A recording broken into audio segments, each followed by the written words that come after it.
All right, well, this is your last video interview of the day, so no pressure on me or you to make this like Pressure's the a choice. best it can possibly be. So. Pressure's a choice. Right. Hey everybody, I'm here with Wyatt Russell, Quinton Johnson, Glen Powell from the movie Everybody Wants Some, which I love the hell out of this because, first of all, I'm a child of the 80s, so like watching this and growing up in that era, there was so much that I could identify with. It was almost like kind of watching a memory in a way.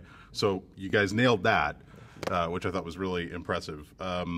I'm curious, when you went into it, because obviously you guys are much younger than I am, how much like 80s culture had you immersed yourself into to kind of prepare for this? I know we talked a little bit last night on the Q&A about how you saw some 80s movies, but like how much of that did you kind of try to prep yourself with?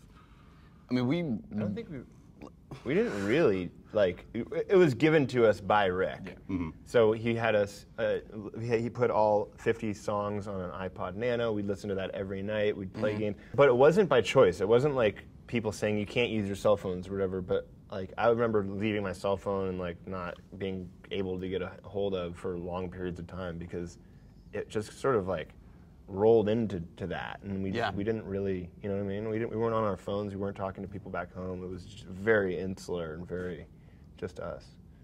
Yeah, it was kind of amazing like that, and also like with we got to go around the wardrobe trailer. So like they had like a whole room set up in the production office where cool. We just got to go around and Rick's like, all right, see what your character would wear. You let us know. And we got to tour around there and just kind of pull whatever we kind of wanted. It was great. Yeah. So you guys really got to define your characters. Like you got to say like, I want this to be a part of who I am in the movie. I mean, because you don't often get that. No, that's part of Rick's like the genius, the magic that he makes is he lets you take the character that he's created. Yeah. And you work within the guidelines that he gives you, but you're able to, make it your own. It's really cool. Yeah. Yeah. It's only somebody as genius and well respected who has been around long enough where he has confidence in what he does to give the actors as much freedom as we have. He knows how to make movies. He's like, okay, input, collaborate with me. And so only somebody who's like feels confident with himself. He's a really confident, very smart guy. Yeah. I think that's the only way you have that experience. Yeah, Quinton, you commented last night about your high shorts and how your friends were giving you a hard time about that. Were there any other things like when you guys would like maybe clothing or other things that you were doing that you guys were just kind of like, I don't know about this, like maybe because you weren't familiar with the clothing or the feel of that era? Oh, well, I mean, I know just me personally, I had a tough time with the smoking scene. Yeah. I mean, I've never smoked a cigarette before, so like having smoke and inhaling that was like I think I might have asked Blake because I was kind of scared to ask anyone else, and Blake's is closer to me in age, so I was like, Blake, what do I do? And a lot of my friends, they see the trailer and they're like, you would never smoke, and I'm like, yeah, I'm an actor, so I'm just having fun. Yeah.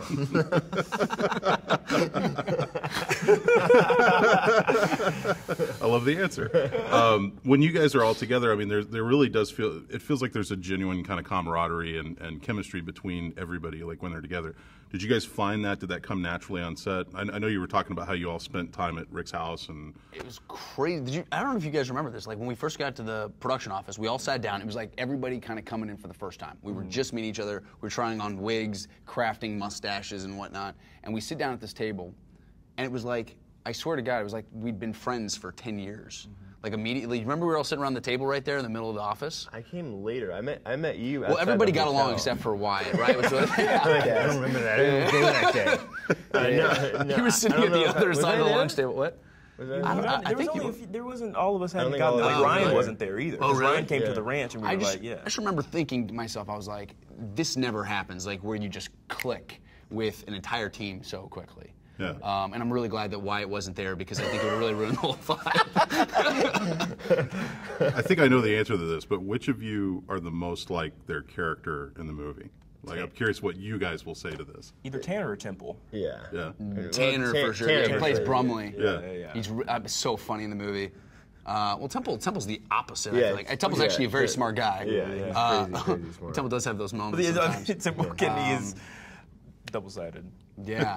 What would you say? I'd say Temple. Well, I was going to say you, Glen. Me? Yeah, you kind of seem a lot like your character, but maybe not quite as cocky, but like still, like all right, exactly as cocky, more cocky than your character. No, I'm just kidding. No. But and then like so let's talk a little communist. bit about facial hair. Quinton, you don't get as much of that in this movie, but you guys are rocking like the stash and the beard. Yeah. Like is that fun to work with? Just from an actor perspective, because a lot of times when you look at yourself in the mirror, you don't have that. So does that get to add to your character as well? Yeah, I mean, I had a beard since I was about 17. I was like 18 years old when I could first grow a beard. I was like, I just thought it was cool. I guess I was like, I was insecure and wanted to be more of a man, and just kind of stuck. and then I've shaved it off for parts. Yeah. And now after doing this, I was like, all right, I'll go with without a beard for a little while. But it's fun to be able to play with that kind of play with facial hair to inform a character. It does do something. That was fun. Glenn? No, it's just, Pick this up. it's like I love when you're talking about shaving your beard. How it felt like Samson. It like was. Shaving his he like totally ruined his mojo. Dude, You're losing your power. Yeah, you're it's like, totally. Yeah. Jesus Christ! All right. Yeah. Every time I shave, I'm like, what did I do? Yeah, Why did I do this? Who am I? All right, and it take me 3 days. I got to like ask myself questions in the mirror to reacquaint myself. I have to wrap this up, but just real quick, you want to talk about the stash? Oh, the stash I have in the movie? Yeah. I mean, I had a great time with the stash. I love the stash. Food tastes different. Food tastes Everything. different. It's You just, savor it differently. You can comb your mustache. You can trim it. There's a lot of things to do with a mustache. I was just saying to these guys that just felt like in this day and age having a mustache and purely a mustache with short hair, it's a real commitment. And it's a real, I actually dug about it, because people think mustaches can be a little creepy. What I did love about it is like other people with mustaches, mostly men, go like this, like, oh, nice stash, bro. And you're like, oh, I feel camaraderie with you. Okay, like an immediate thing that we have in common, yeah. everybody wants some. We'll have more information down below where you guys can see it. It's hilarious. If you grew up in the 80s like me, you're going to love it. So check it out. Cool. Thanks, guys. I Thanks, appreciate it. It was man. really Good to cool. see you. That was awesome. That was awesome. Thank you, man.